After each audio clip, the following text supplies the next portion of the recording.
So, ito po ay IR13400. So, nagawa na po namin siya and naayos na po. Then, ang naiwan na lang po dito is raglan and tuton po sa ilalim.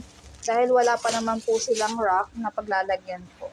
Ito po ay IR13401. Nagawa na po. And naayos na po.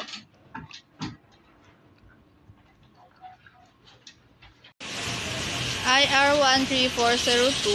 So, nagawa na po siya and nalinis naman po.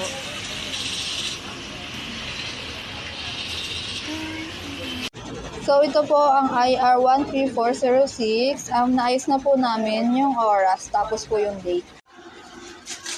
So, ito po ay IR13407. Nagawa na po namin, naayos na po. Okay po. Ito po ang aking IR13408. Nagawa at naayos na po ito.